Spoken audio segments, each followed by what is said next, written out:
Hi, friends. Susan Blackwell from the Spark File here to let you know that the doors are open for the Spark File Illume, a 9-month group creativity coaching mastermind that invites you to be the Chief Creative Officer and Chief Marketing Officer of your creativity. But what does that mean? That means in 9 months in Illume, you will clarify and advance your big creative goals and learn how to effectively share your work with the world. Now, if you're listening to this and you're an experienced creative or an accomplished professional who seeks a space where it is safe to attempt something you've never tried before, or complete a big creative project, or take your work to the next level and acquire the skills needed to share your creative work with the world, Illume might be right for you. We are calling in emotionally intelligent, high-functioning creatives who are ready to level up. You can find out more by going to thesparkfile.com/Illume, but do it now to find out if Illume is right for you and to save with early bird discounts. That's thesparkfile.com/Illume. Take a leap, take a risk. Go to thesparkfile.com/Illume and join us for Illume. The Sparkfile podcast contains profanity and other adult content, and this episode also includes discussion of suicide and violence. Listener discretion is advised. When I bump into something that inspires me, I dump it in my Sparkfile. Could be something that I want to make or how I want to be. I pump it in my Sparkfile. I jump into my Sparkfile. Let's open up the Sparkfile. Welcome to the Sparkfile, where we believe that everyone is creative, but smart creative people don't go it alone. I'm Laura Camion. And I'm Susan Blackwell. If you're an OG listener, welcome back, Sparkler! If you're joining us for the first time, know that all are welcome here. Whether you have put your creativity on pause during this time or you've clung to it like a lifeline, either way, welcome. But you may be asking yourself, what exactly is a Spark File? Where do I get one? What do I file in it? These are such good questions, and we have got answers. A Spark File is a place where you consistently collect all your inspirations and fascinations. Here's the deal. We are makers. We make all kinds of things. If you're like us and you're making stuff all the time or want to be making stuff all the time, you know the wellspring of inspiration can run a little dry, especially now. But don't despair, because we are here for you and we are on the lookout for fresh ideas, images, and inspiration that spark our creativity and pique our curiosity, things that inspire us to get up off of our asses and make things like this podcast. Or a simple, uncrafted reflection on life in this moment. Oh. Wow. Or,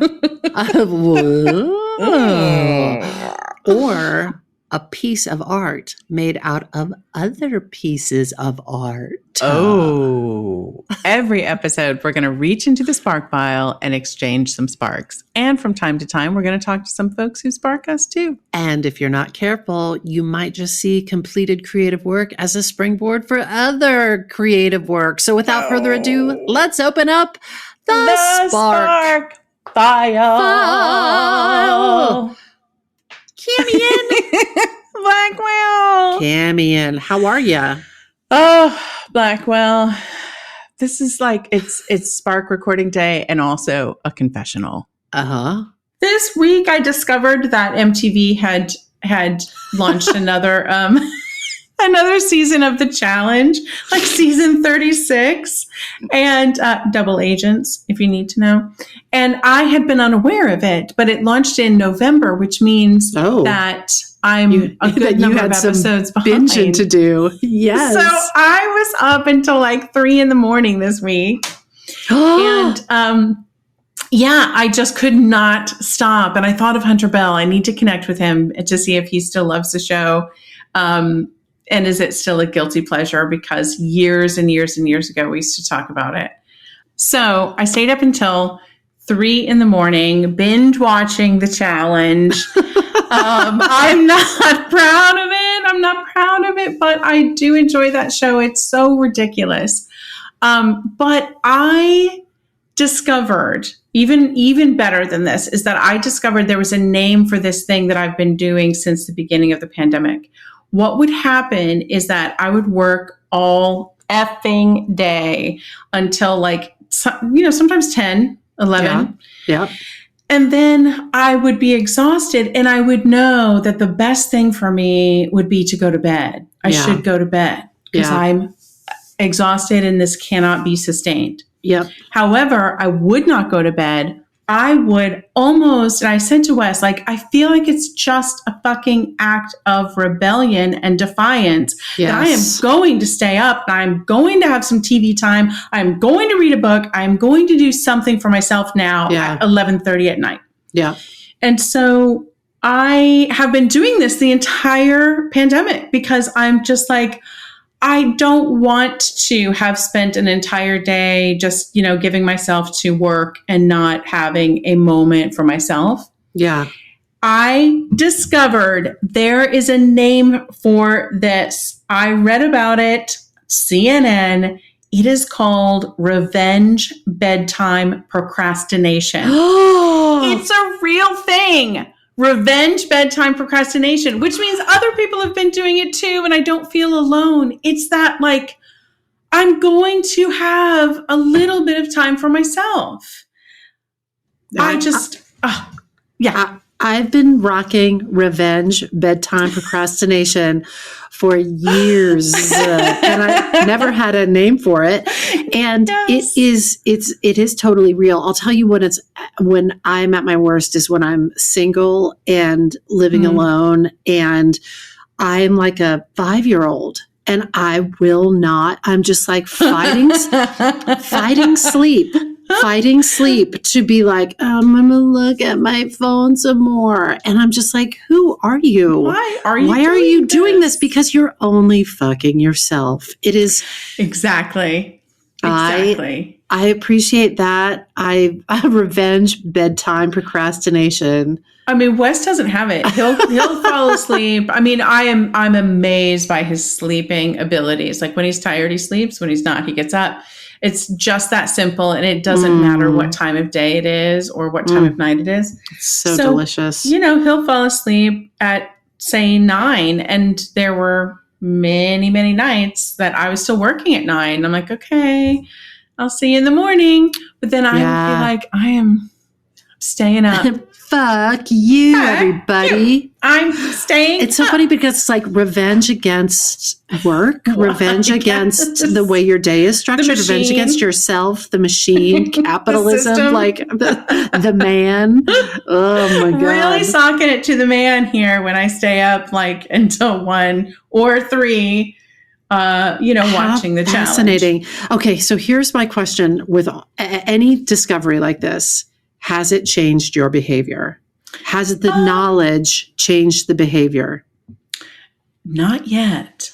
Not yet. But I do think of it more, I think of it with a more graceful name than that. Like, I'll just be like, I'm reclaiming my time. I'm reclaiming my time here at 11 p.m. And I get this time is for me. And it's not, it's not really revengey, but I did love that there was a name for it. I love that too. Yeah. That is amazing. Sometimes just when I know something like that, it helps me to, when I'm doing the behavior, identifying the behavior. And once I've identified it, I'm like, oh, I know what I'm doing. I'm going to go to bed. Yeah. Like it will help me. I think I don't mind so much that I'm doing it. Like I actually want that time. I really do want that time for like fun, frivolous things. Yeah. If that time, I think it'll be helpful. Like if that time isn't pleasing to me and I'm just doing it out of this revenge thing, then I'll be like, just go to bed. Just go to bed. But so far it has been delightful. I mean, I pay the price in the morning. Like, why did I stay up that late? But I do have fun. They are magical hours of delight. I feel the same way. Last night, we were both on a deadline trying to get these here sparks pulled together. And Friday night at our house is pizza night. Oh. And so I stopped I knew I was going to pay for it. I stopped everything and we ate our pizza and watched an episode of one of my favorite TV shows in the entire world, Grand Designs. And but I was like, I'm doing this. Like, I've worked all day. I'm going to work into the night. I'm going to work all weekend. And when we say this, we do want to stress, this is not virtuous. It is not, we don't view this as like a positive thing. We're working on it. We're trying to get better at it. Luckily, we love the work that we do, but we still believe that rest is an activity and it's an important one. So, I love that. I love all of it. I'm like, oh yeah. I love that. I love the challenge is back for you in full force and full effect. I love the concept. And I just want to float this spark. Revenge, bedtime, procrastination would be a great graphic on a sleep shirt. I just want to say that. Or it'd be great on the an album cover. There's more. Stuff. There's more in that spark. It's good stuff. Well, Cams, I've got a secret that I've been keeping from you. So you shared something. You shared a shameful secret with me. Now I'm going to share a not shameful secret with you. I have been waiting for months to tell you a story. And today is the day. I am bursting at the seams to share this with you, but I've been saving it because I can't believe you saved it. I saved it because I wanted to use it for this very spark. So, oh my gosh. Okay. I'm going to go for it now. I can count on these fingers, these 10 fingers, the number of times that I have had just pure fun time adventures outside of the house during this pandemic. So we're a year into this ish right now. And really, we go to the grocery store, we run very quick errands, and occasionally I'll get tested and retested, and then I'll do some on-camera work. But we have kept it on a very short leash during this time, and we are really trying not to get COVID at all until, we've all been vaccinated and this thing is maybe more stamped out. And so far, so good. But back in the summer, when we were about 5 or 6 months into the pandemic, I had a masked up, socially distanced adventure. I went to what I think was my first estate sale. Now, you are the first person who really hipped me to estate sales. You educated me about how they work, what the proper decorum is. So ever since we've had those conversations, I will frequently look online and see what might be happening in our area. And I look at a lot of listings, and a lot of that stuff just is not my jam. I don't know if you have that experience as well. Like where you're just like, no. There's only. Yes. And then one day this past summer, I saw a listing that rocked my fucking ass. And the thing that originally, I know, Cams, I've waited for months to tell you this. So I'm about to burst. And you should know that we were on a Marco Polo the other day, and I accidentally almost spoiled it because in the background of the Marco Polo, I accidentally almost showed you what I'm about to share with you in this spark. Oh my God. But I don't think you registered it because of that sound you just made. Or did you? You don't know. I don't think so. Okay. I don't think so. Yeah. Okay, great. So the thing that caught my eye in this listing was an artist's easel. And I have really wanted a proper artist's easel. I paint my little paintings of our pets or whatnot. And I do my little put a monster in it paintings where I take a thrift store landscape and I put a monster in it. I paint a monster into it. But I have just been working with my canvases down on the desk, or I'll try to prop them up on something. And it was so awkward, and it wasn't doing my work any favors. So I saw that easel for sale, and I was like, I can use that. And I could tell from the listing photos, yes, Camion, that the easel was clearly old, and it had been well used and well loved. It was covered with paint. It was beautiful. Yes. So on this beautiful summer day, I strapped myself into the car, and I went to my first estate sale. It was fully masked. It was socially distanced. They only were letting a few people into the house at a time. And it turns out that this was, it's funny because it's my understanding that at many estate sales, they keep the identity of the person sort of quiet. Like, it seems like they don't promote. I've never sought out. Yeah. They don't really promote. But it turns out this was the estate of a woman who was an artist, and her name was Jerry Ulfelder. She passed away at the end of 2019 at 97 years old. So she was born in 1922. And she had passed away some months before, and her adult children were settling up her estate. And at this sale, they actually provided handouts that shared a bit more information about the person who had lived and worked in the house. So I want to read to you. I love that. Yeah, I want to share with you a little bit from the handout that was at this estate sale. Okay. Jerry Levin. I'm so excited to share this with you. Jerry Levin Ulfelder, aka G.L. Ulfelder, found beauty in everything, from nature, the curves of the human body, and even produce in the local grocery store. Born in Chicago in 1922, she was a graduate of the University of Illinois Champaign-Urbana in the early 40s with a BFA in painting. Jerry was a member of the Illustrators, an art honor society, and was awarded a scholarship to the Pennsylvania Academy. Upon returning home to Kansas City, Missouri, she became a designer for Hallmark. Yeah, so she created Hallmark cards. She returned to painting. Yeah, she returned to painting at the Kansas City Art Institute in a postgraduate program. Jerry married Fred Ulfelder in the late 40s and moved to New York, where she studied with Raphael Sawyer, Alton Tobey, and Teodoro Stamos. Primarily a figure portrait painter, in later years, Jerry turned to executing small still lifes of vegetables and fruit in acrylic. In these realistic canvases, the subjects are painted much as a portrait, rendering their individual colors and characteristics. Stamos was the main influence behind her work, encouraging her realistic approach and use of color.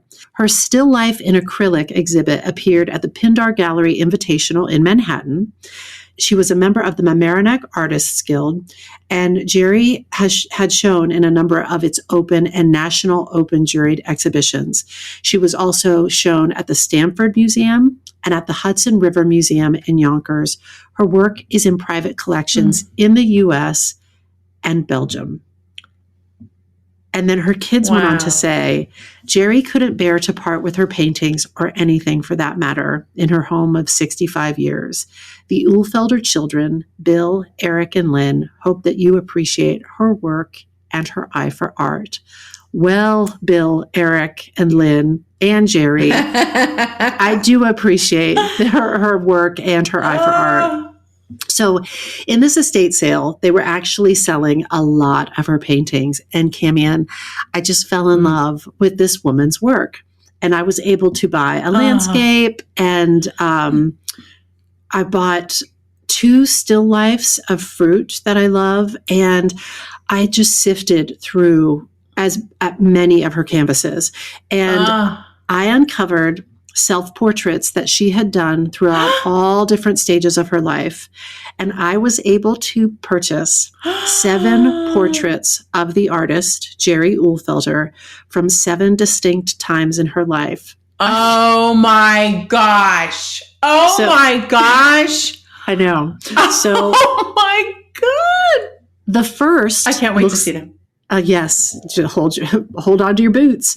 So the first, it looks like a sketch done in colored pencils. And this is the one, I'm not sure if she did it or not. She looks like she's around 10 or 12 years old, but it's quite possible because of her talent that she did do it. I'm not sure.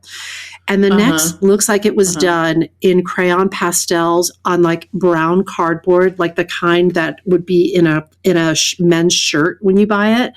And it looked like it was done when she was in art school, or she might have been a senior in high school, or maybe she was in college. The next one looks like an oil painting that I'm guessing was done in her 20s, and then an oil painting in her 30s, and then one in her 40s, and then an acrylic painting where she looks to be in her 50s, and then a painting where she looks to be in her 60s. Camion, you have spoken on this very podcast about how objects at estate sales can spark you to wonder who owned this and where has this amazing thing, where has it been? Where did it journey from?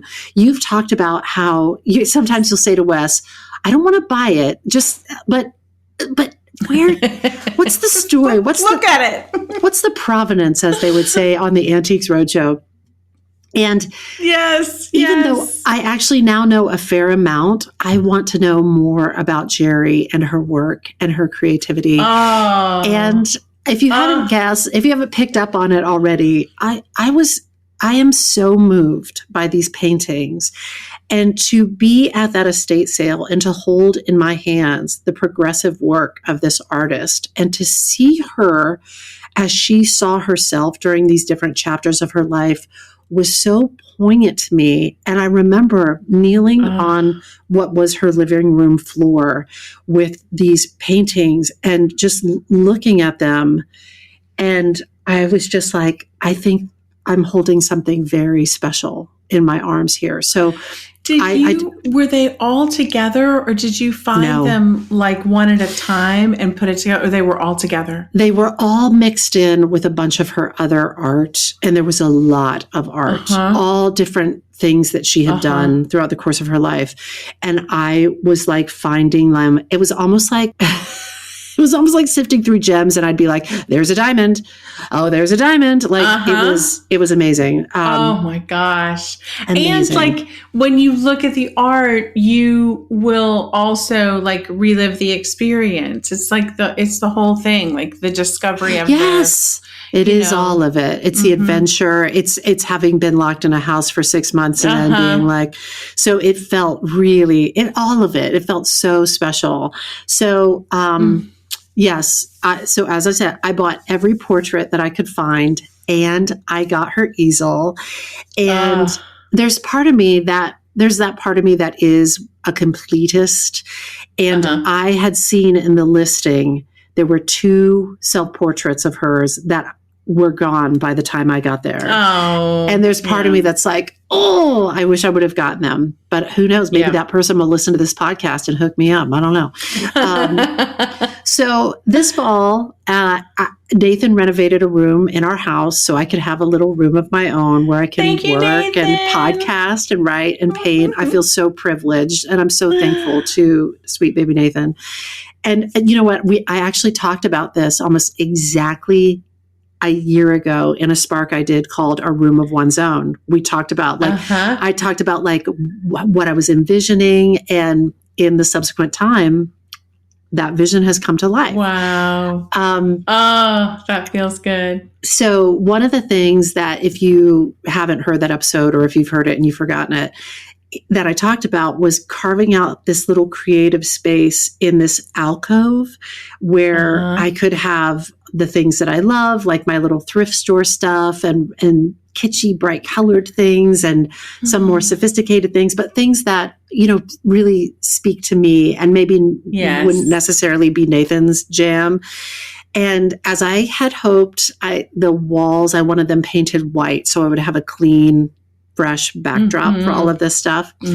So when the room was ready, I took those self-portraits that Jerry Ulfelder had made, and I created an installation with them.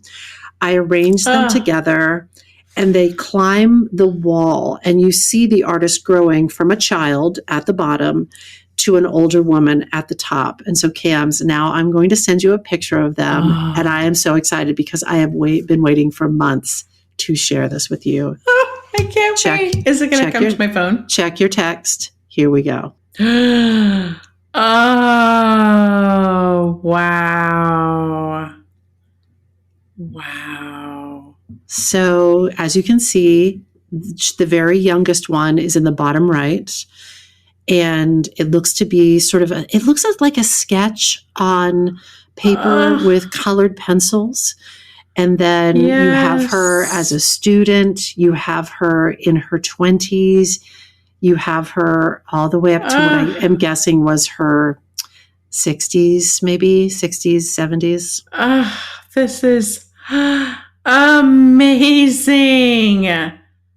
And similar expression. There's a couple that like vary ever so slightly, but very similar expressions that she held for this portrait, so you can really focus on the changes in her face. Absolutely. And also, now this is just a story that I've made up, but there's one where she actually has a tiny smile.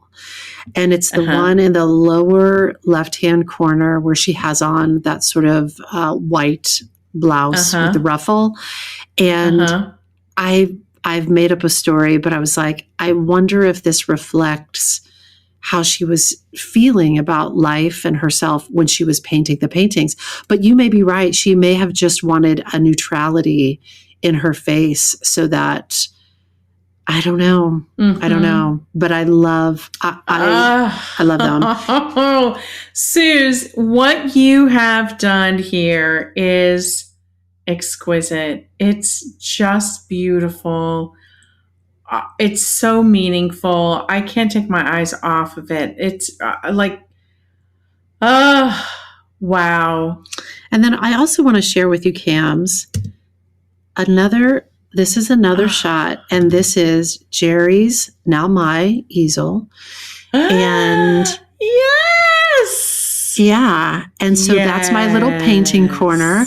And you'll also see some of her work centered in the photo. There's a picture of tangerines on a sort of a pink tablecloth. And then the painting right above that, which is a still life of fruit in a bowl and scattered on a table. Those are both by Jerry as well. Oh, that's amazing. And then what's on the easel right there?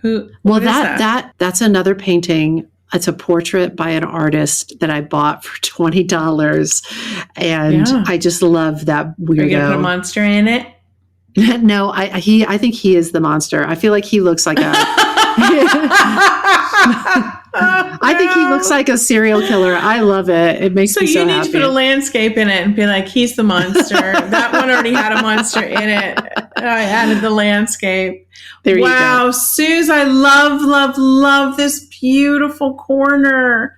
Yeah, it's just I love such a corner of creativity and joy. I love it. So back to Jerry. So when I look at these pieces, which I've combined them into one piece, and I call that piece 7 Jerrys. And what I see from my writing desk, what I can see, I'm looking at it right now. I can see the 7 Jerrys at 7 stages of her life. And then in front of the Jerrys, I have a table. And under a glass cloche, I have an hourglass and a full-size wax skull. And it's all right in my line of vision. And I looked at it as I typed the spark. I'm looking at it now as I'm talking to you. And when I am in the present, when I am present to the present moment, it really does remind me that life is precious and fleeting, and that I want to do what Jerry did and keep making stuff, continuing to chronicle my journey, because like Jerry, like it is for all of us, one day there will be no more days left, even if you're lucky enough to have 97 years full of days. Exactly. So in the meantime, I want to squeeze as much life out of this life and make as much creative work as I can in the time that I have, which leads me to my spark, making art out of art. So, I love it. So, what do I mean by making art out of art? I mean, what do you taking mean by that? Art that another 7 Jerrys, 7 Jerrys, baby. I mean, 7 Jerrys, taking art. 7 Jerrys, please hold. 7 Jerrys, please hold. 7 Jerrys, how can I help you? There you go. Somebody, we just gave you a company name, somebody. So that would be a great name for a production company, 7 Jerrys. And they're like, are there really 7 Jerrys that work there? No. You could also name it Bowl of Jerry's. Oh, life is just a bowl of Jerry's. So, but okay, what do you mean making by art out of art? Out of art. Yeah, there you go. I mean taking art that another maker has made and then bringing it together or rearranging it or reordering it or adding to it or embroidering over it or interpreting it to make other art. And I think this can take many forms, and I think it can also be controversial. So I remember when I was in a residency at the MacDowell Artist Colony, and in the evenings, different artists in residence could sign up to give these fireside presentations about their work. And there were these kick-ass artists from Seattle. It's a 3-man collective called Sutton Barris Color, and I fucking love these guys. They totally made our time at the MacDowell the best, and I loved them, and I love their work. So they did this great presentation of their work. And one of the things that they showed were photos of a piece that they did at the Tacoma Art Museum. This museum has a central glass enclosed courtyard, and it has this sort of wavy stone floor. And Sutton Barris Color had been invited to install some art in that courtyard. And this is from an article in the Seattle Times in the year 2007. So here I go. I tried to attribute this to a writer, but it just said staff writer. So there you go. Yeah. The main thrill at the Tacoma Art Museum floats outside the gallery in the form of another fabulous site-specific installation by the creative machine Sutton Barris Color. These are the 3 guys, John Sutton, Ben Barris, and Zach Color, who've been triple-handedly raising the bar for local artists with their inspired collaborations in unlikely places. In this case, they took over the museum's glass-enclosed courtyard. They envisioned the courtyard as a glass bottle with a ship sailing inside it. What they accomplished is a gorgeous and mysterious thing. A beautiful 26-foot wooden sailboat seems to ride a wave, its jib aflutter in the breeze. Flumes of steam puff from through hulls. With the improbable scale of a model ship in a bottle, the installation is an intellectual puzzle. How did they get that big boat in that little enclosed space? Answer, by crane. Where does the steam come from? Who knows? But it's the metaphor that sticks in your brain. A ghost ship asail on some mythical journey, breasting a cloud, tossed on a sea of stone. The blend of poetry, conceptual punch, impeccable craftsmanship, and ingenious execution is what distinguishes the best of Sutton Barris Color's work. Awesome, right? So they presented a photo of this and talked about it to this group of us at this fireside presentation. And one of the other MacDowell artists, she was a fine artist in residence, and we're going to call her Veronica, was all, I don't know, dudes, that's pretty sacrilegious. And I was like, what am I missing? Oh. I don't come from that fine art world, so I didn't get it at first. Right. And what I wasn't getting was... That wavy stone floor in that enclosed glass courtyard was an art installation by a Seattle-based sculptor, stonemason, and stonework scholar named Richard Rhodes. And according to Richard Rhodes' website, the untitled public sculpture at the center of the Tacoma Arts Museum is his largest public sculpture and best-known work to date. Often described as the heart of the museum for its asymmetrical shape and location, the work forms the central courtyard open to the sky from which all the museum galleries begin. So this is why Veronica, the fine artist, was so concerned. Had the Tacoma Arts Museum invited these artists to make art out of or on top of another artist's work? And was that not okay, or was that okay? And then I discovered this on Richard Rhodes's. Does that make sense? Like you can't. Oh, that's absolutely. Like, his artwork was intentional and purposeful and thoughtful, and and maybe he didn't want a boat dropped on top of it. Exactly. But then I discovered this on Richard Rhodes's site, and these are Richard's own words, or Richard's assistant, or whoever wrote this. Believing the space created by the site-specific work too important to keep to myself, I have encouraged the museum to open my sculpture to other artists. Dale Chihuly was the first to accept the challenge, and his important work, Najima Floats, now rests on the wave 3 months annually. Other artists have also answered the call. There have been sweaters wrapping the individual stones to create a giant quilt, sailboats launched on top of the wave, cool. and other conceptual surprises. The press would seem to agree with my assessment. And then he includes this quote from a publication called City Arts. The central courtyard is now a dynamic focus of this splendid museum, a sweeping stone wave fashioned by artisan Richard Rhodes that may be the single most dramatic exhibition space in the Northwest. So what I learned from Veronica's reaction, is that it can be complicated to make art out of other people's art. And sometimes, let's face it, sometimes the stakes are very low. Like when I paint a monster in a thrift store painting, the stakes are low, right? But I am. I'm making. But when you're talking about art in museums, it gets a little trickier. Like, for instance, it would make worldwide headlines if someone tried to make art out of art, like the actual Mona Lisa or any original piece of art perceived to be of great value. And that's right. And certain types of art are protected in other ways. Like if I tried to take a piece of a Disney movie and add to it, to be like, you can't. That's right. You can't. That's do that. right. That's right. But on the other hand, and I do wonder if all the stuff that's happening on TikTok is interesting. Pushing the boundaries on that too. But I think where I land, I could change after hearing your entire spark, but I think where I land is like, as an artist, when you put your art out there, you are in fact gifting it to the world, and you cannot control what happens with it next. Try as you might be like, I want to control how this affects people. I want to control how this inspires people, but you really can't.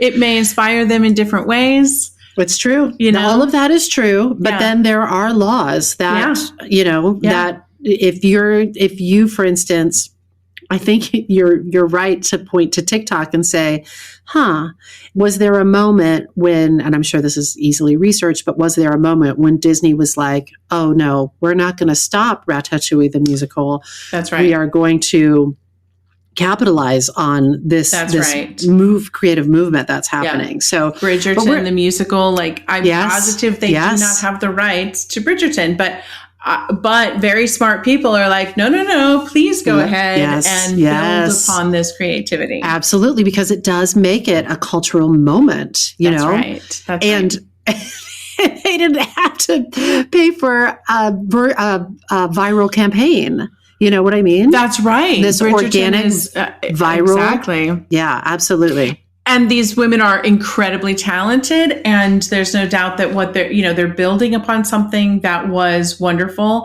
and now they're giving it another life as something else incredible.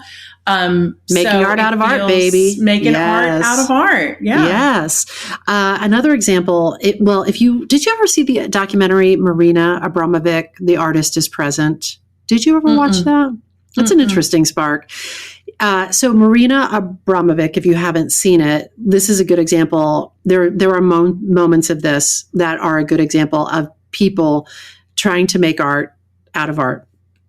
If you haven't seen it, Marija Abramovic is a Serbian conceptual and performance artist. And in 2010, she did a piece at MoMA where she sat in an atrium in MoMA in a plain chair for about 7 hours a day, 6 days a week, for a total of 700 hours. And people would line up around the block to have a chance to sit opposite her.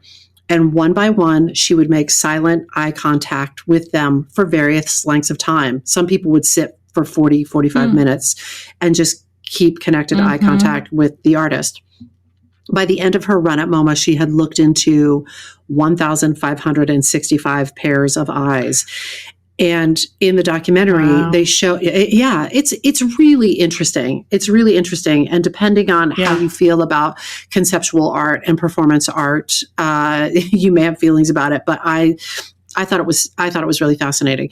And they show a few times in the documentary where other people, artists, I'm assuming, would come in with some high concept idea of their own and try to make art on top of her art or in response to her art. So instead of just coming in and sitting down and engaging with the piece as the artist had intended, for instance, there was one man that came in, he was completely dressed in black, except you could see his face. And he walked into this center space like very ceremoniously.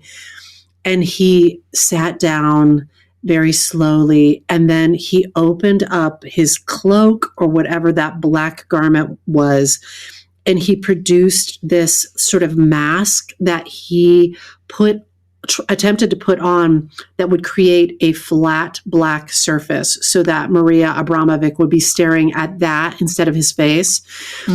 There was another woman who tried to strip naked very quickly so that she would be sitting opposite the artist naked. And in both instances, security scooped up those folks and took them away. But I do think that these folks were really trying to engage with her and make art out of art. But Maria Abramovic and the security team at MoMA were not having that. So we're not having this. This is mine. This is my art right now. So there are times when it's like, there are times when I think it is, when it's okay. And there are times when I think it's not okay. And a lot of that has to do with, the artist or the value of the art or the legality around it and probably even the popular response to it, because I'm sure that they had those meetings at Disney about, now, how do we want to deal with this? It might not be a good look if we, like, very strategic, I'm sure there were very strategic meetings about that. But it doesn't just occur, this making art out of art doesn't just occur in fine art. Making art out of art happens when someone, to your point, Cam, takes a song that they love, takes source material that they love. Maybe they do a fresh arrangement or interpretation. Maybe they take something and perform it in a concert that they're putting together. We were recently talking to Susan Stroman, and she was telling us about how sparked she is by museums and how fine art appears in a lot of her work. And in her musical Contact, there's a whole piece inspired by Fragonard's The Swing, which is that y'all might know that painting. It's an 18th century painting of a really beautifully dressed woman in great big billowy, gown on a swing. And one of Susan Stroman's latest musicals has been inspired by the work of Degas. And Susan Stroman and her creative team have created this whole narrative around one of the ballet dancers featured in Degas' sculpture and paintings, which, if you think about it, with the ballet sparking Degas' artwork, sparking the Stroman musical, it's not just art made out of art. It's actually art made out of art, made out of art. So, I have done this myself, and not just with the Seven Jerrys.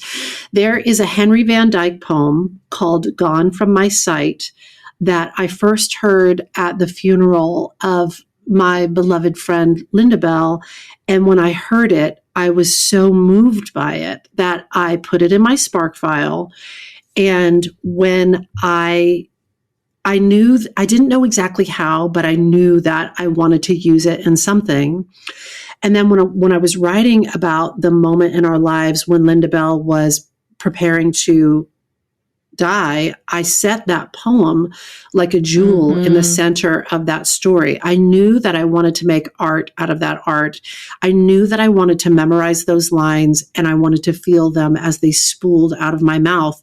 And luckily for me, that poem was in the public domain. And so I knew that Henry Van Dyke and his lawyers would not be coming for me. So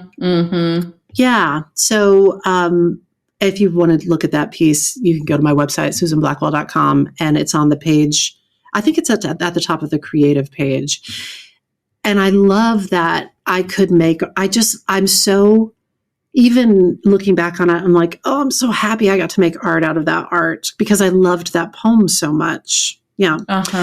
Yeah. And all of this leads me to a fun little, the more you know, The more you know. Cams, have you heard of the term Creative Commons? Do you know that? Creative Commons. I don't. Does that ring a bell? I don't think. No, not really. Okay. So according to Wikipedia, according to Wikipedia, Creative Commons, which you know how when somebody copyrights something, it's a C inside a circle, copyright, right? So Creative Commons is two C's, CC inside a circle. Inside of a circle. And Creative Commons is also an American nonprofit organization and international network devoted to educational access and expanding the range of creative works available for others to build upon legally and to share. Wow, that's amazing. Yeah. So they're kind of like in the public domain, basically, like kind you're of free to use these. Kind of. I pulled this. This is the narration from a video on the Creative Commons site explaining the concept of what we do, because I found it to be, we're getting into the realm of the legal, and that always makes my brain start to sizzle a little bit. So I thought this was the clearest explanation. So I'm just going to read to you the narration. Well, first I'm going to burp, and then I'm going to explain to you the narration of this video that I think we're keeping it all in. Okay. So whoever wrote this, thank you so much, Creative Commons. When you share your creativity, you're enabling people anywhere to use it, learn from it, and be inspired by it. There's the teacher who inspires minds with work and wisdom from around the globe, and the artist who builds beauty out of bits and pieces she finds online, and the writer whose stories use ideas and images crafted by people they've never even met. These people know that by sharing their creative wealth, they can accomplish great things. They and millions of other people all around the planet are working together to build a richer, better, more vibrant culture using Creative Commons. To understand Creative Commons, you need to know a little bit about how copyright works. Did you know that when you create something, anything from a photograph to a song to a drawing to a film to a story, you automatically own an all rights reserved copyright to that creativity? Yeah, it's true. That means no one can legally use your work without your permission. Copyright is meant to protect your creativity against uses you don't consent to. But what about when it keeps you from working together with the millions of other creative people out there? What about when you want them to use your work without the hassle of coming to you for permission? What if you want your work in the commons so it can be freely shared, reused, and built upon by the rest of the world? You have a choice, and Creative Commons has a simple solution. Wow. We provide free copyright licenses that you can use to tell the world which parts of your copyright you are happy to give to the public. Come to our website and answer a few quick questions like, will you allow commercial uses of your work? And will you allow your work to be modified? Based on your answers, we'll give you a free legal license that clearly communicates to people what you will and won't allow them to do with your creativity. It only takes a minute, and it's totally free. With Creative Commons licenses, you don't give up your copyright, you refine it to make it work better for you. Creative Commons helps you open up doors so you can more easily collaborate with all those millions of people out there. Now, there are millions upon millions upon millions of songs, pictures, videos, and written works available that are clearly marked with the freedoms their authors intended them to carry. The number is growing each and every day. This incredibly rich pool of content was made by regular people, creative people, people who want to share what they do so that others can use it, learn from it, and build upon it. Need a way to tell the world that you want to work together? Share the wealth and join the freedom of creation. Creative Commons, we provide a simple legal way to share, reuse, and remix cultural and educational works. Wow. That is what Creative Commons is. And thank you for indulging me and just full up reading 3 minutes from their website. So, yeah, this organization, which it's quite amazing, and it was the work of some really amazing people, Larry Lessig, and there's some really great people that have done this work. And they have released several copyright licenses for free, known as Creative Commons licenses. And they allow authors of creative works to communicate which rights they reserve and which rights they waive for the benefit of recipients or other creators. And it's really easy to understand. They provide these one-page explanations of rights and the associated visual symbols, and they explain the specifics of each license. And again, they don't replace copyright, they're based upon it. But they do replace the individual negotiations for specific rights between the copyright owner and the person who might want to license it. And I think, so this is interesting. As of May 2018, there were 1.4 billion works licensed under various Creative Commons licensees, I guess you call them. Amazing. And I just think it's so amazing that they identified this need and they made it so as clear as possible and as accessible as possible and free to people who want to participate in it or take advantage of it. So yeah. It's incredible. I think it's so cool.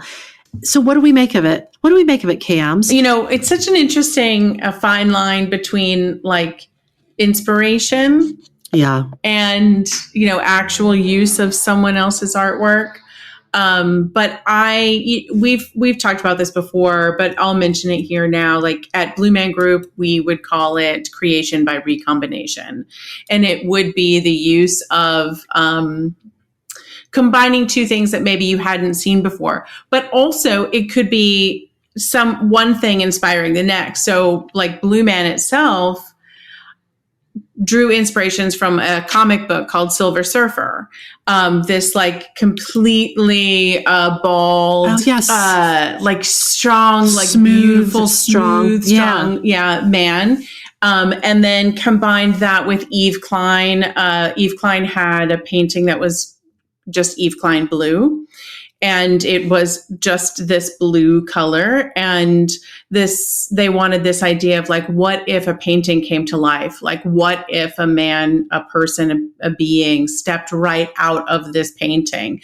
And so this goopy blue, which eventually became Blue Man Blue, an official color, was like a wet, drippy painting.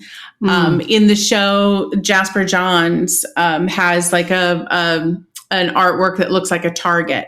They took that target and made an entire like performance art piece around the idea of shooting something at this target, yes, et cetera. Of course. You could spend you could spend days on end going through the Blue Man Show or old versions of the Blue Man Show and find art references or the actual art of other people that has been seamlessly like sewn in.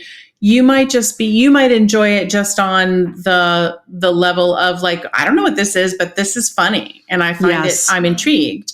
Or you might be like, I understand that's a Jasper Johns they're referring to there.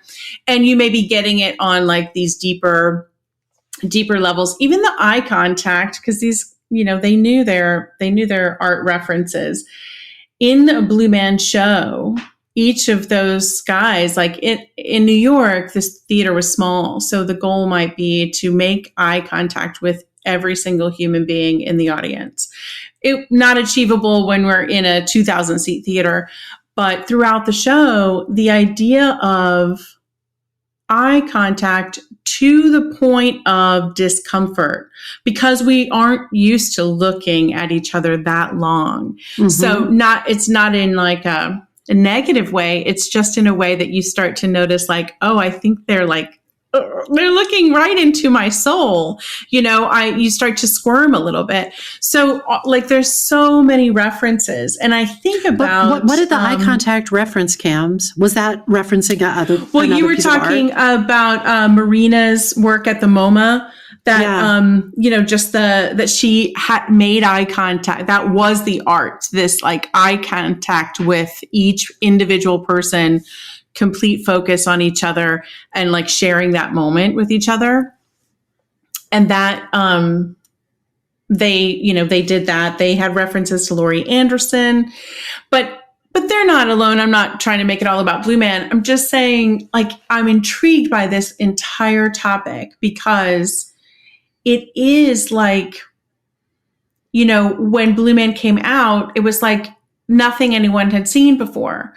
And yet there's so much in it that people had seen before. So when you like recombine things, right? Yes. Yeah. You're like truly making something brand new with elements of familiarity. But it's a very exciting prospect, I think, making art out of art. I think this is it's a very deep spark. I think so. And I think that there's different distinctions within it. So for instance, when I think about making art out of art, to me, that there's a distinction between that and creation by recombination. Though on the surface, you might be like, really, Susan? So for instance, when I think about taking the work of Jerry Uhlfelder, and those works may have been scattered around her house, they may have been in the basement, and she may not have thought of them as one collective grouping, a series in the way that I did, because I wasn't with her for her 97 years. I just aggregated the art together. And to me, it's about the passage of time, and it's about making the most out of life. And it is about the inevitability of the life cycle and lots of things that she may not have had in mind. Yeah. So that's kind of, to me, like taking existing art and making it out of art, making art out of that. And then that creation by recombination, and you may have a different idea in your mind, but to me, when there's a distinction in there, when a thought, like a neural thought of like the Silver Surfer crashes into the neural thought of Yves Klein blue. And in your mind, though you never have that, it's where the peanut butter gets mixed with the chocolate, maybe is the distinction, that you're pulling from influences and you're pulling from sparks, but then you are bringing them together in a new distinct way. So it's almost like, and this is so half-baked, but it's where does the combining happen? Like when it happens in your mind, where we take pre-existing influences and sparks and they smash together in our mind, that to me is creativity, and that to me is creation by recombination. Then that's the Susan Stroman example, because to see a piece of art, to imagine in your mind a story behind that piece of art, and then bring that story to life in musical form, would we call that inspiration? Would we call that art out of art, or I don't recombination? Know. Right? I think it's a worthy exploration to dig into. I'm into it, and I hope we dig into it more. I feel like this is because I can't quite formulate my thought on it. But when I've heard people talk about creativity, and there's so many definitions of creativity, and there's so many ideas about what is happening when creativity occurs. And what I think of when you have talked to me in the past, and I've been in your presence when you have talked about creation by recombination, it feels to me like it is this interior neural, where the brain pulls something from two different parts of the two different neurons, and it atom smashes them together. And creativity occurs. That's what I think of when you have talked about creation by recombination. Yeah, I think it can be that. And I think that, like the example that I just gave about Blue Man, some of it then, if we're going with this definition, some of it may be creation by recombination, which I'm standing by. I think by definition, Susan Stroman's is as well. But if you go with the example of like they use a Jasper Johns painting in a performance art piece That's making art out of art. That's making art out of art. Yeah. So I think they are like first cousins. I love it. I really do. But I think this is a worthy exploration. And maybe we could commit to returning to this topic with another spark, that like a follow-up spark that digs into it. I'm so into it because I would like to learn more about what I think of when you describe creation by recombination. So will you do me a solid and write me one of those, this is a coupon for a free hug. Write me one of those for a spark you're going to do about creation by recombination. This is a coupon for a free spark. Guaranteed. My mom would give me those coupon books. We didn't have a lot of money growing up. My mom would give, like for Christmas, we'd get a whole book of coupons. And it would be, anything from like a movie date with mom, or a hug when you need one or whatnot. So yes, I will happily issue a coupon. But we used to make those for our mom. Right. I'm very, very inspired by making art out of art. And I think we could get to the bottom of like where we draw the line. But I think either way, like it's all related to inspiration. It's all related to something causing a new neural pathway to open up in your mind, and sparks fly. You're like, hey, I see something new here. Yes. Yeah. Yes. Yeah. Yeah. Other things we can take and make of it are, certainly there are things in the public domain. In that piece that I was talking about, that Linda Bell piece where I used the Van Dyke poem, I worked with two wonderful music directors, Emily Goldman and Larry Pressgrove.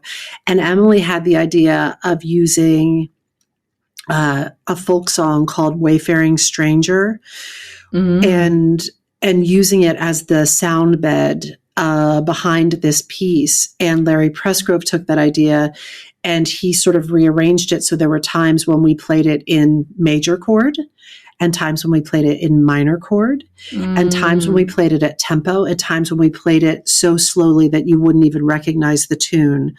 And so there are things in the public domain that you can existing art that you can take and reimagine and rearrange, like literally musical arrangement. You can rearrange them. But there's also things in Creative Commons. There are things that are available for you to use if you were so inclined. Yeah. And if you were so inclined, you could license your work through Creative Commons so that you could put if you have work that you've made, music, video, things that you have written that you wanted to share in the Creative Commons, you could learn how to do that very easily, and to share the pieces of it that you want to have shared. There's so many ways to do this. You can look for audition material, and that, things that told a story in a way when they were first created. And now you can take those things and tell that story in a new way, whether it is a song that's typically sung by a person of one gender and you're going to flip it and sing it by a person of a different gender, or if it's a monologue that, you can take it, put a spin on it, reinterpret it. Pull together the art of several artists that center around a theme. For instance, in a picture that I just shared with Cams, and I'll share with y'all on social media, I grouped different pieces together by different artists that all explore the idea of fruit. So I've got two Jerry Ulfelders, I've got a small framed embroidered orange, and I've got this piece from my friend Mike Harrison, which is also art made out of art. It is a painting inspired by the work of the Italian artist Maurizio Cattelan. The original work was a 2019 piece called The Comedian that Maurizio Cattelan created at Art Basel. And the original piece is literally an actual banana that the artist duct taped to a wall. And that original piece sold in that gallery for $120,000. And then Mike Harrison did a hyper-realistic painting of that piece. So he made some art out of some art. And then I took that art that Mike Harrison made and I put it in a grouping with other artists' interpretations of fruit, which I am titling, I don't know, I could title it a bunch of fruits, or I could title it a bowl of cherries. I don't know. Fruit Loop. There you go. But I'm going to tell you, it is priceless. It is not currently for sale. But yeah, so that is my spark. That is my spark, making art out of art. Making art out of art. I love it. To be continued, baby. I love it. There's so much there. So like when you take music that already exists and add it to a film, are you making art out of art? I think you are. I think you are. I think you are. And that's why that is such a medium like film is such an amazing form, because it really is, you are bringing together the art of so many artists. You're bringing together art of writers and actors and musicians and costumers. On and on. Yes. And cinematographers. So I think you're making one giant piece of art out of many pieces of art. There you go. Oh, what a great spark. What a great spark. That was Camian, awesome. We're not done yet. There's more sparks in the chamber. Should we take a little break and then we're going to continue to spark it out? Let's spark it out. Are we back? We're back. We're back. Cams, I cannot tell you how many months I waited to tell you about the art of Jerry Uhlfelder and Baby's first estate sale. Oh my God. I am so excited. We're going to talk more about estate sales, and I'm excited about Seven Jerry's now I can, like, you don't have to hide them if we're on, FaceTiming or something. They can be in the background. I can enjoy them. I think I have spotted your painting nook in the background before, but not ever, at great, not enough for me to like really, really dig into it. It was always like in a fleeting little glimpse. I know, I was trying to keep it a secret. You did a good job. That easel is extraordinary. I love painting at that easel, and I always think about Jerry when I'm painting there.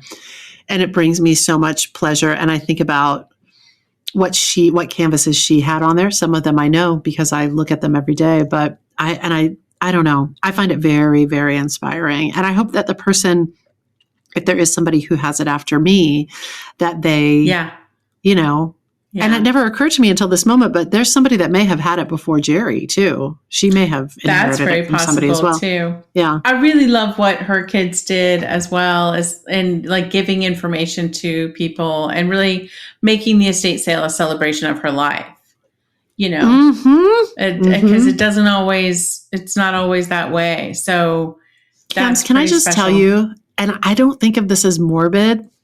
I think of it as celebratory. Because I have, and you have done this in your house as well, pulled together so many things that I love, and I've tried to display them in ways that we can really enjoy them and just really treasure them. I think all the time about like, oh, I wonder who's going to enjoy this after me. And I think about like, ooh, this is going to be a good estate sale. Is that creepy? It's insane. Not creepy. It's joyful because I think it's such a healthy relationship to our stuff to realize like we're just passing through in the life of this stuff, really. And it's going to pass from us to someone else or, the junk heap. So I'd much rather imagine that someone is going to come upon this stuff and be like, oh my God, I can't believe I found this. I can't believe I got this. I'm going to go use it. It's sort of Marie Kondo too. Like she really is like, when you're done with something, you bless and release it.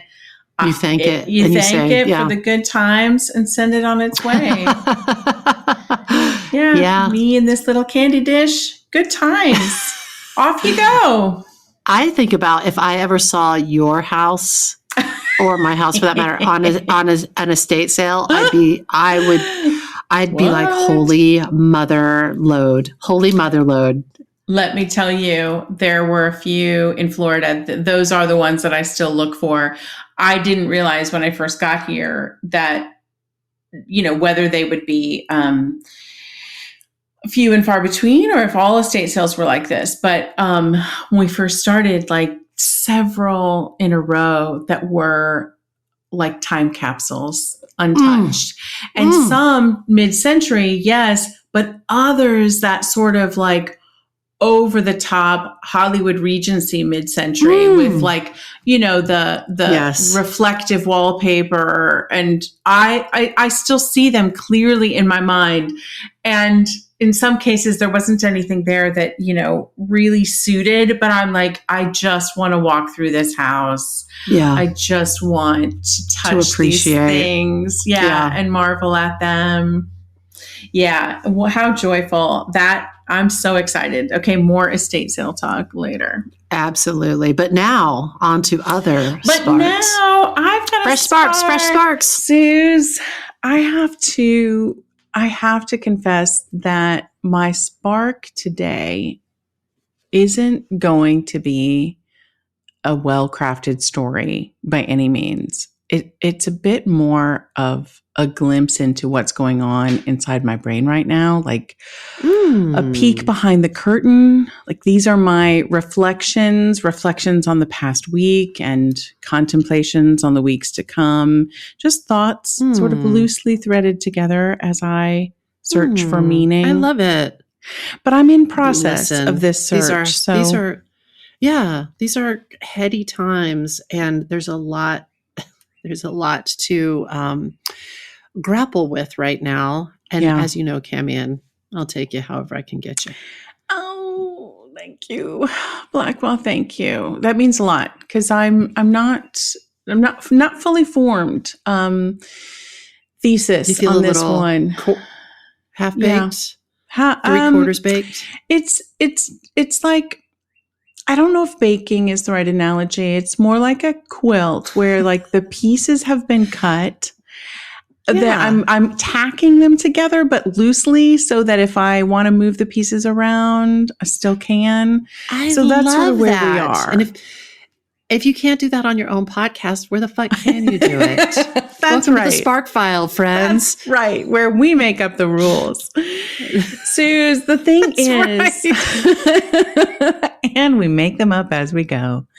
So the thing is, in the past, 10 days, I guess, we have been witness to 2 mass public shootings.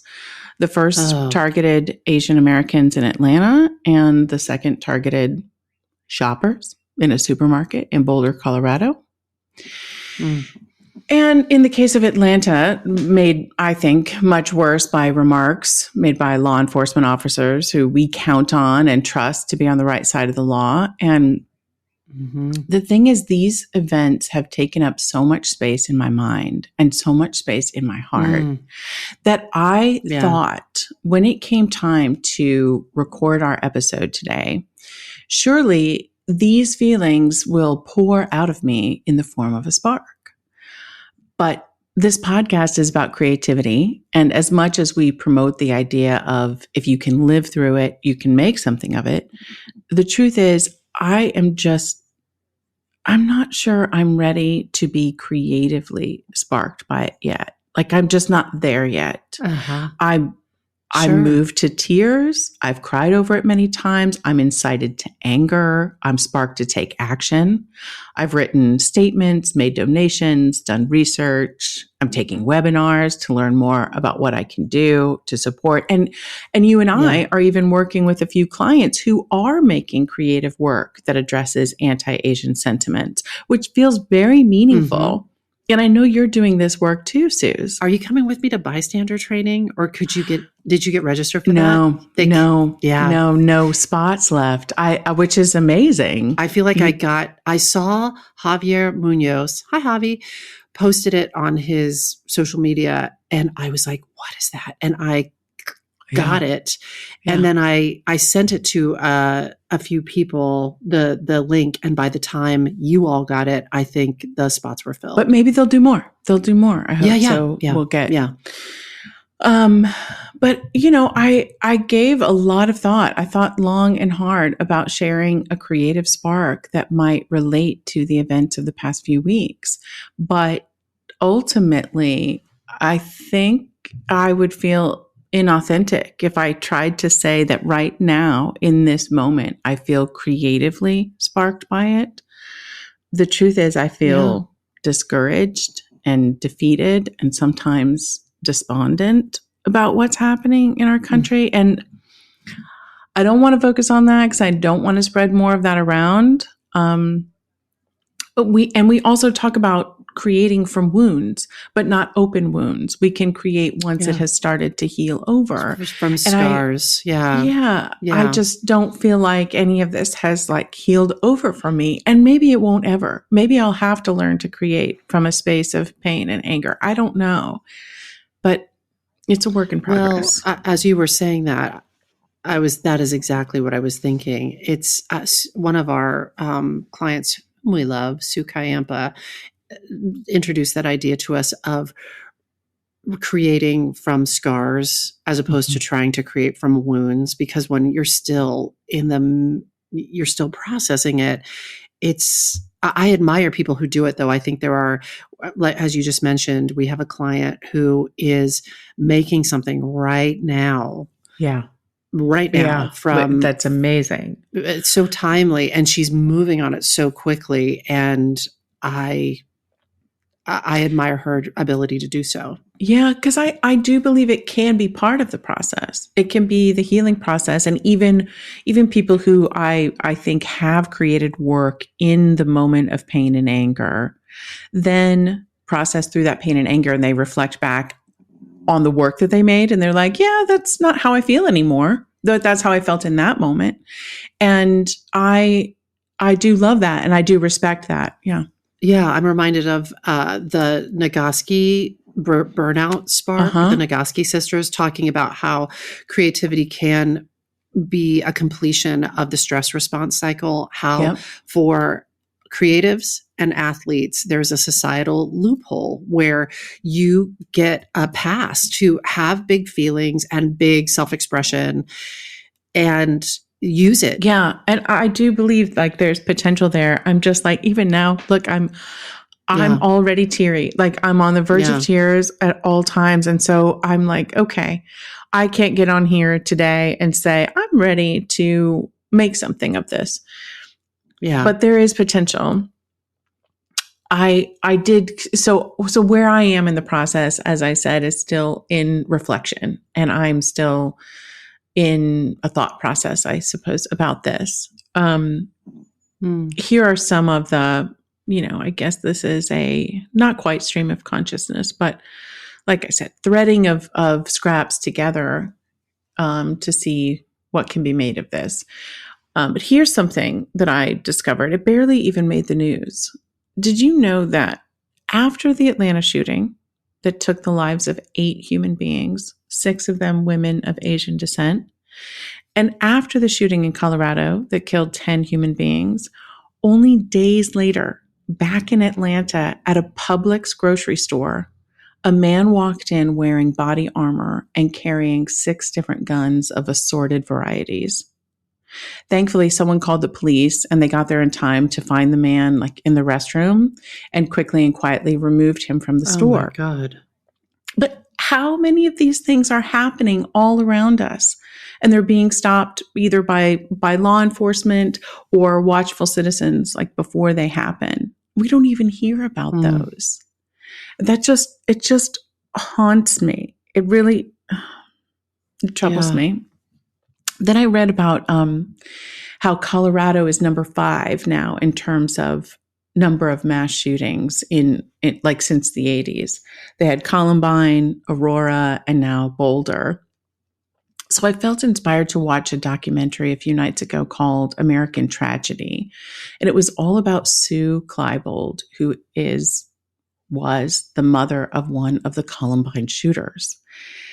It was so interesting because they told the story of how, like, when it's a young person who does the shooting, the question is always, where were the parents? How did they not know? And I have to say, Sue Klebold was quite convincing as a calm, rational, thoughtful parent. Like, I was like, yeah, I believe this woman when she says she had no idea. She described how her son, Dylan, had been a phenomenal kid, a happy child, and that about a year and a half before the shootings, he had what they considered as a family to be a rough patch.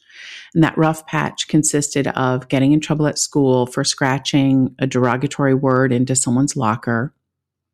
And he got caught like shoplifting with a friend. And she and her husband, she said, like jumped in immediately. They punished him. They talked to him. She suggested counseling. And her son said, Mom, please, please, please, I don't want to go to counseling. Let me prove to you I'm back on track. I'm sorry. I've learned my lesson. And she said, the thing was, he did for the next 15 months, not one thing wrong.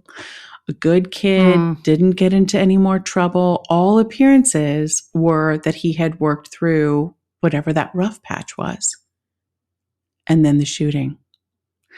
So, as you can imagine, she has gone over and over and over in her mind every interaction, everything that she could remember to look for signs, things that she might have done differently as a parent, ways in which she could have helped to prevent this.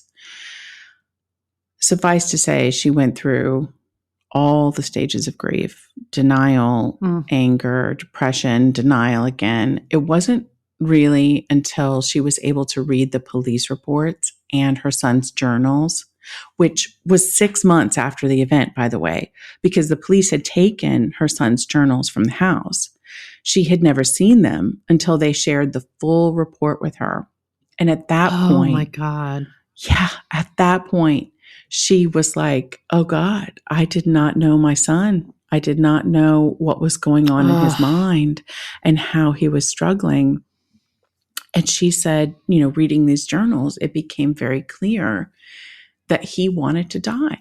He was suicidal, and she didn't know. And then they interviewed a psychiatrist whose focus is on teen shootings specifically. And he made a point I'd never thought about before. He said, not all those who are suicidal are also murderers. Sorry, I'm getting choked up. Not all those who are suicidal are also murderers, but a very high percentage of murderers are also suicidal. And if you think about it, it makes sense. Like if you have so little consideration of life in general, you can take another person's life. It's very likely that you don't feel value of your own life very highly either. Which also made me wonder about these last two shootings. Like, did they plan on dying that day too? Isn't it unusual that we have these two shooters in custody? Do you know what I mean? Oh, yes. I'm like, I find it to be unusual, and I don't know what to make of it. I don't have an answer for that. I found it curious. Yeah. Now, Sue Klebold is on a crusade for mental health, in particular for teaching mental wellness to children beginning at a very young age. She believes that if her son had known how to deal with his dark thoughts or had been able to seek help for them, things could have turned out differently. She's an advocate for mindfulness practice for children in public schools, beginning in primary and even pre-primary. And Suze, you and I have talked about this.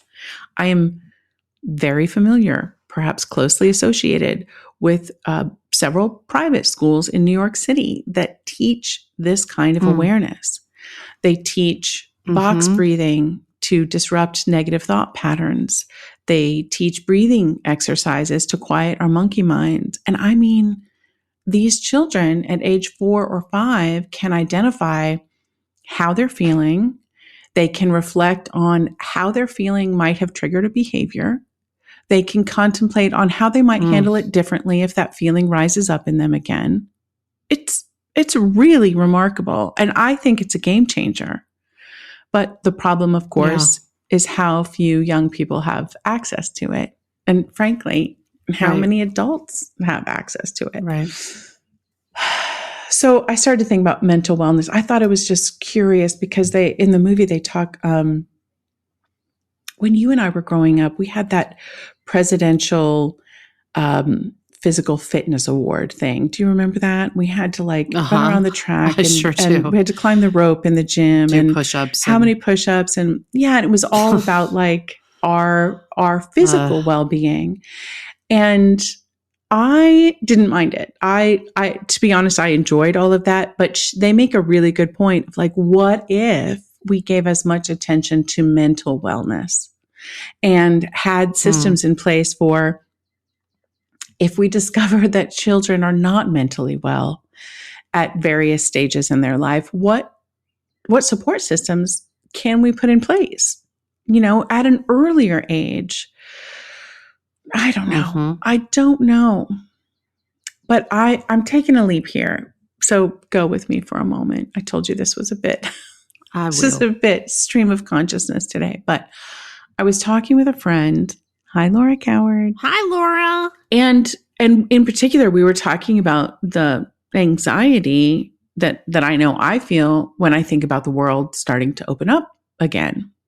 And please don't get me wrong. I want the world to open up desperately. And yes, I want that very badly. But I've made a realization during this pandemic for myself. And that is when the world does open back up, I want to reimagine what my world looks like. And specifically, yes. I want to make more space and prioritize mental wellness. My own mental wellness needs to be a factor. And when I reflect back, when I look at how my life has been structured for so long, at least a few decades, my life was centered around work, for sure, travel for work, more work. And the truth is, there wasn't time to take a breath. It was nonstop. I've been in work environments, and I know you have too, Suze, where there's a sense of competition of who can work the most, the hardest, prove their commitment more. Yeah. What you've called who can win the suffering trophy. And I've scheduled my time to go from work to projects, squeeze in a Broadway show, see friends, and go back to work. I mean, it was, I guess, mindless when I think of that word mindless, really. I'm not considering my mind and my mental health.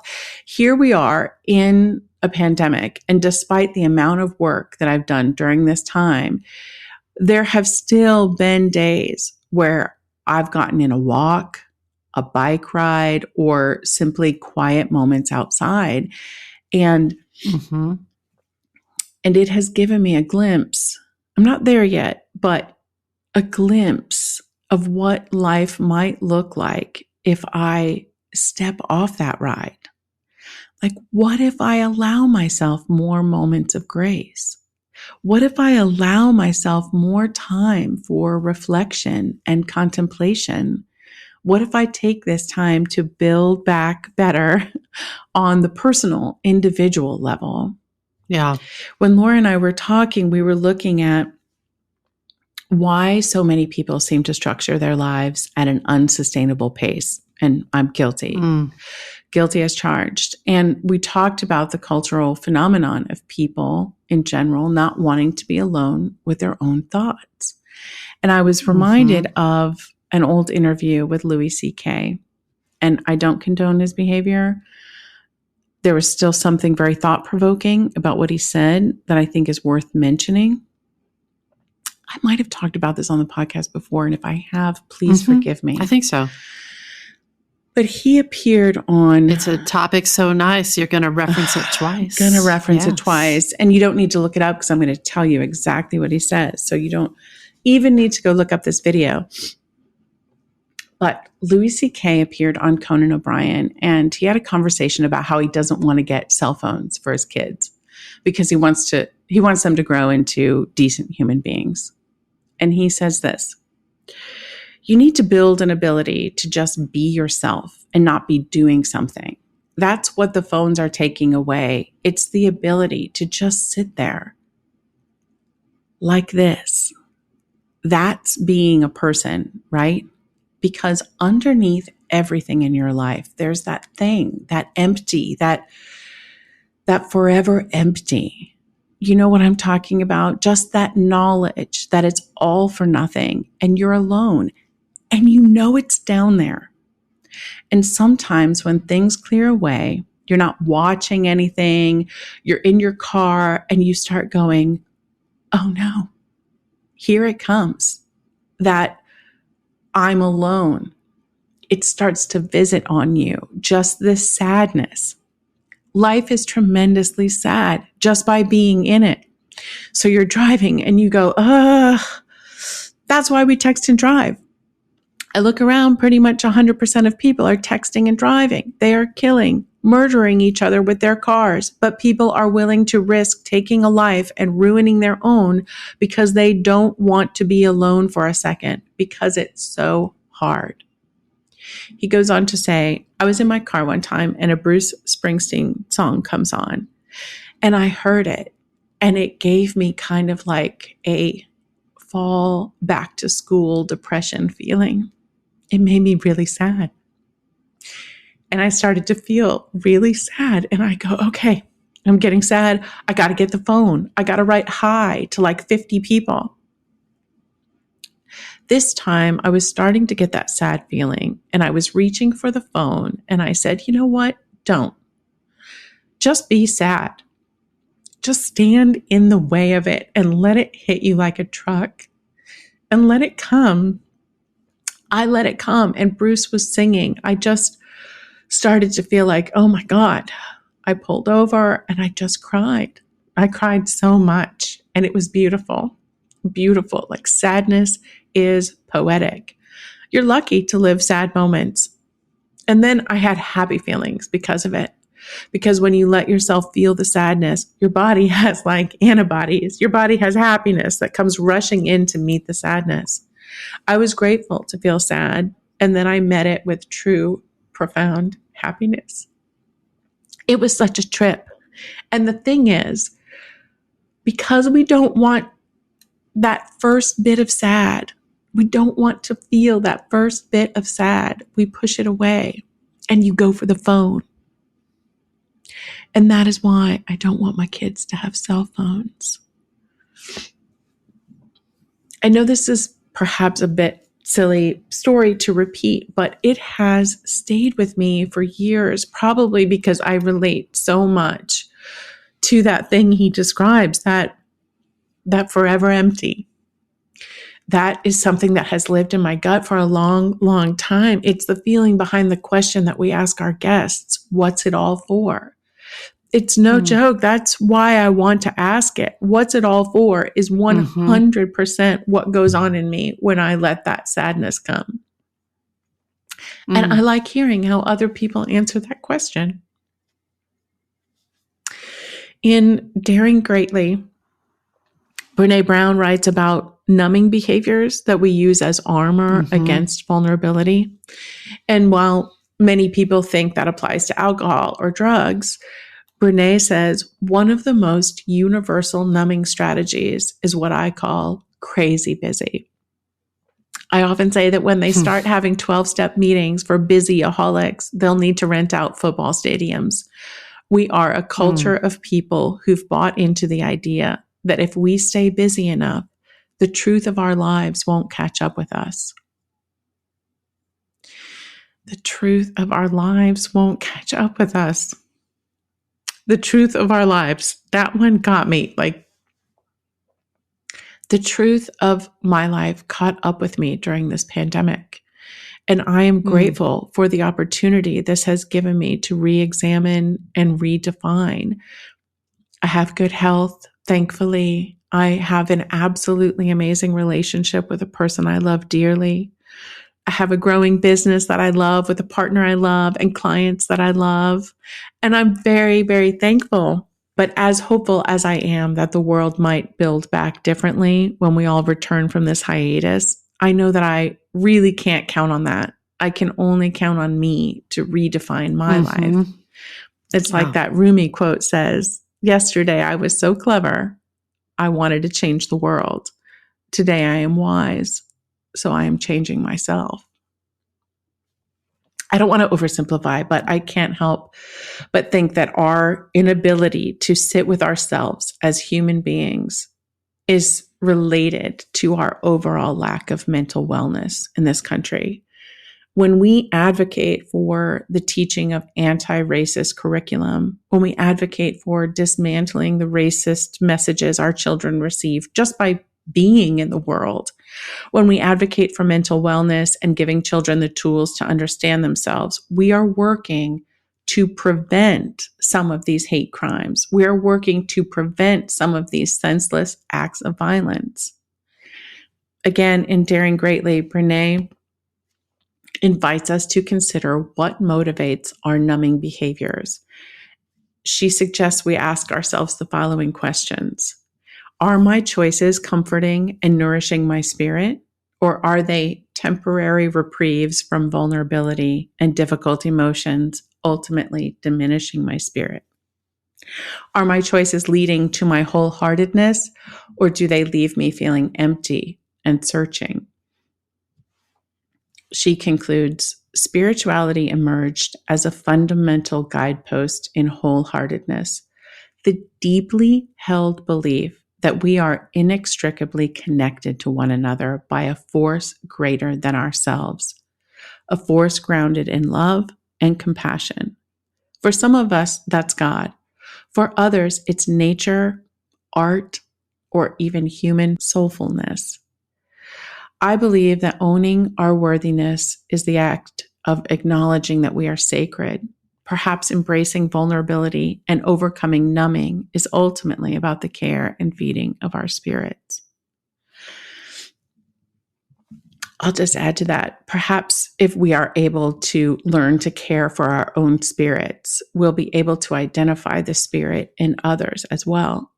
And from there, dare I hope that we'll be able to see our similarities, see our shared pains, and perhaps help each other through.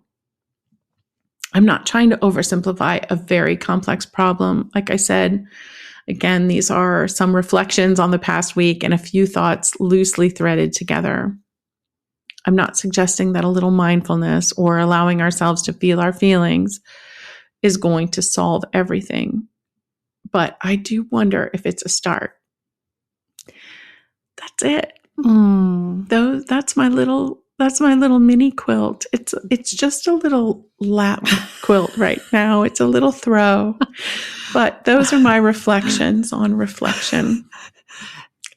It's so funny that you say that, because I'm like, this is profound. Like the profundity of this, as you're talking, my head is just spinning, and it doesn't seem like a lap quilt. It seems more significant than that. Well, if there's something there, if I, more thought on this will probably emerge. This idea, the intersectionality, the interconnectedness of it all, for sure. Yeah, it's. I don't even know. I don't know where to start. I think about, when we were younger, it's so funny. We've gotten to an age where we can actually be like, well, when we were younger, we didn't know. We did the best with what we knew. And I was like, really?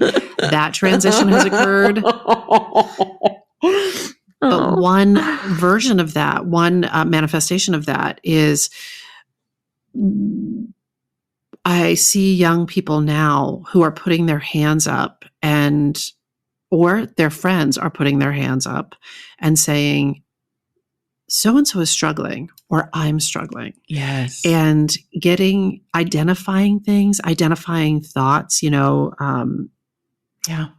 thoughts about hurting themselves or self-harm, and getting help and it making a difference. And I'm like, whoa. I had this conversation last week where I was like, I think we thought all those thoughts. It's just, Oh my God. we rarely spoke about them.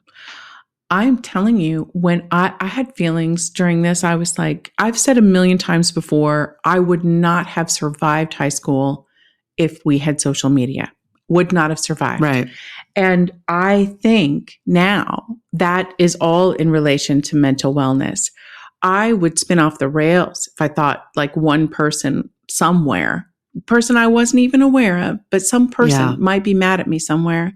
Yeah. And with social media, you can see it and feel it in moment to moment. And I honestly think I would have lost my mind. Yeah. And some of the times, when I, as a child, thought of hurting myself, I think would have only been intensified.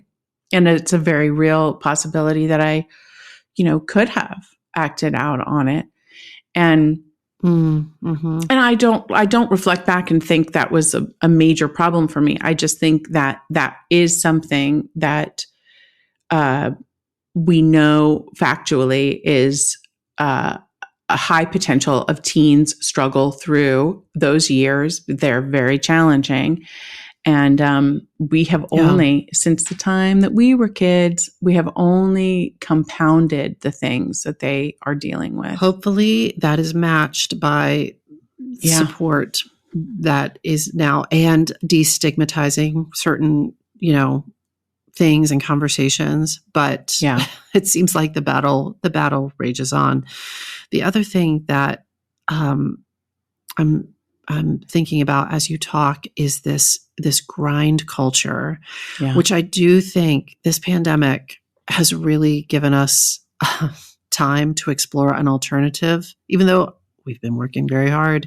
Yeah. But also examining, people have been talking a lot more about why was that originally put into place and who was that serving, and the racial implications of that, the capitalist implications of that. Yep.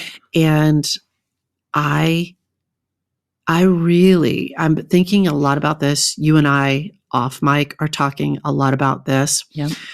Where you and I are working really hard to build our business and to make work that we're super proud of, and trying to do it differently so that and as you were talking, I was like, oh, well, maybe that means we just have to alter our goals a little bit so that we are not, we don't have to do it the way we've always done it. But because we've done it that way for so long, I get distrustful of sometimes about is it really okay to take Sunday off? Like Exactly. The other thing it makes me think of is there is a wonderful, wonderful new podcast in the world called Sunday Pancakes with Celia Keenan Bolger. Yes. The very first episode is this great interview with Danae Benton, the Broadway and television and film actor. And Danae beautifully talks about grind culture and how she is shifting her. It's not even her thinking about this. It seems like she's shifting her being about this. And I wrote down like 14 different quotes from this conversation from her and Celia. I was like, yes, please. This is an important conversation. I did too. I've actually listened to it several times. And every time I do, I'm kind of running to catch up with them because their conversation it's just packed with gems. So there's a spark for you. We highly recommend Sunday Pancakes with Celia Keenan Bolger. Such a good podcast. But it's so interesting. There's so many what do we make of it's coming out of this for me. This idea of, Laura, let's really have conscious conversations about how we want to build our lives. And I feel like so many people, as people are getting vaccinated and we sort of see this light at the end of the tunnel, I've heard a lot of people talking about a rising anxiety that they have because they don't want to go back to the life structure, the way it was. And I think this is the time. This is a super privileged thing to say, but Yeah. this is the time if we can swing it. And when else are we going to do it? Like, how Yeah. many more? I don't know how much longer we have on the planet. Like, to make some changes so that we are not doing it to ourselves or doing it to other people. That we're not messaging it and demanding it of other people as well. Yes to that. And I think about, as we've built this, you often talk about, a schedule that is more porous. And that's really, to me, that's the thing that I've never given myself in decades. And that is, the other night I did the dishes and it did not feel like a stressful thing to do.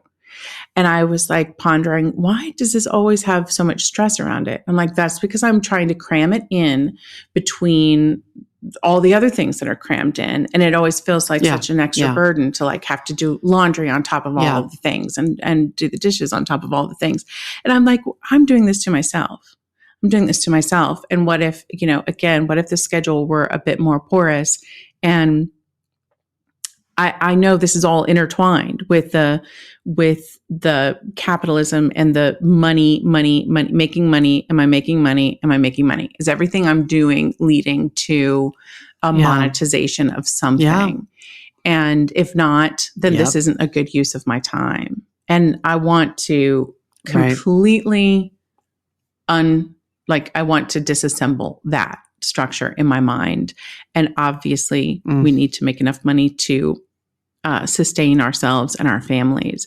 But can we find the value in the time and the grace of reading a book or having a lovely long conversation with a friend without the conversation being about how busy we are?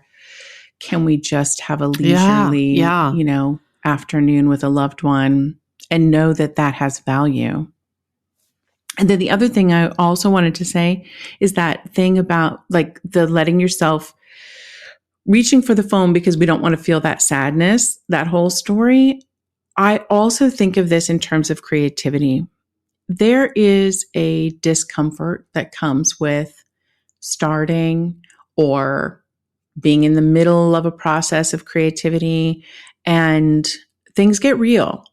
And sometimes, because we don't want to feel that discomfort, we don't want to feel that vulnerability, we reach for the phone or we fill our schedule with something else and we say we don't have time for creativity. And I just wonder how much of that is the same. It's the same thing of like, this working on whatever this creative project is going to require me to feel my feelings. And that's uncomfortable. What else could I be doing instead? And I just, I want to examine that in my own life, but also in the lives of our clients. And, how many times are we not doing the creative work we want to do simply because that first bit of discomfort turns us away from it? Can we go through it, get to the other side of it? Another thing that this brings to mind is, and Danae Benton talks about this on Sunday Pancakes with Sneaking and Bulger. Check out that podcast about the NAP ministry. Were you familiar with the NAP ministry? This is made by a woman named Tricia Hersey, and it is an organization, I'm going to read from their website, that examines the liberating power of naps. Our Rest is Resistance framework and practice engages with the power of performance art, site-specific installations, and community organizing to install sacred and safe spaces for the community to rest together. And Danae talks about it for Black and Brown people who, just again, this sort of, it's this sort of capitalist, white supremacist cannot rest grind that you cannot rest. And I clearly we are two white ladies, but when I saw that, when I first heard about the NAP ministry, I was like, and I just was, I hardly know how to process it just because we have been so rewarded, Laura, you and I have been so rewarded for how hard we work. And it's also served us. It's served us in terms of earning. It's served us in terms of not having Opportunity. to numbing opportunity, like in so many ways. So it's so interesting and complicated. And I'm holding my head because I'm just like, I wonder if I will make significant movement on this in my lifetime. I wonder if I'll be able to believe what Emily Fletcher says, which is rest is an activity.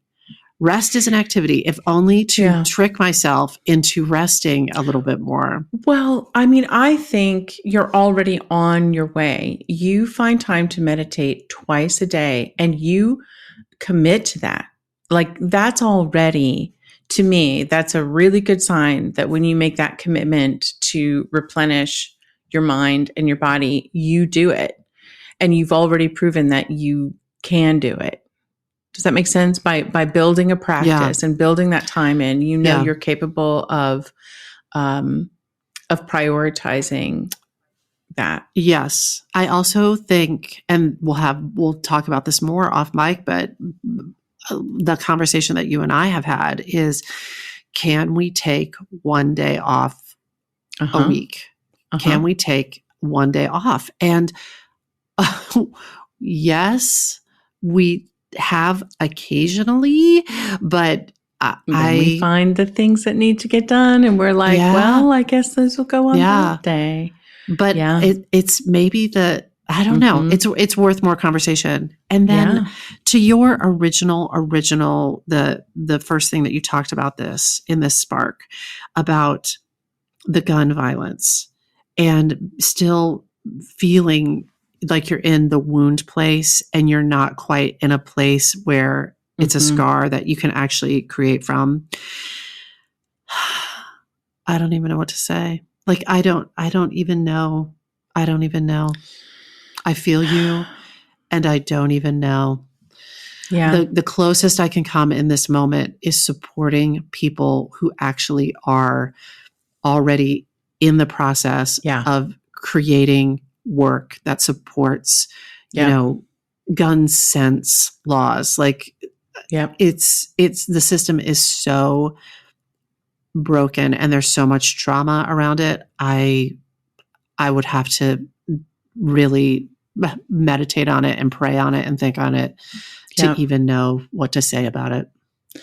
But I do think, what you just said is important and deserves to be underlined. And that is, how can we support those who are already in motion, already in action, and, finding ways to donate our time, donate our energy, or amplify their voices, or spread the word. I mean, there's all of those things that we can do to try to lift up the people who are like, I've got a clear vision on this, and I can put it into action. Yeah. Yeah. Cams, I love your quilt. I love this quilt. Thank you. I think you undersold it. I think you undersold it at the top. Oh, I don't know. But at the end of the day, like, we're all humans and we all have these feelings. And if we can, the sooner we figure it out that we are all the same, we have unique circumstances to our lives, but at the humanness in our hearts, the interconnection. If that can speak, the interconnection from one to the next, can we see that and, I guess, act from there?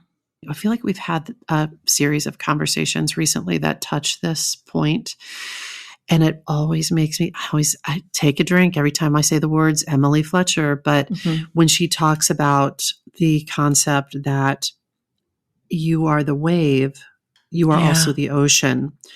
You are the ocean. You are also the wave. So you are your own little wave. You are the you are yourself. You are the unique little wave. Yes. But the interconnectedness of, we are all energy and we are all the ocean as well. And it's really, I mean, it's not only easy to forget that, it's super difficult to remember that. At least in when I think about a shooter who is,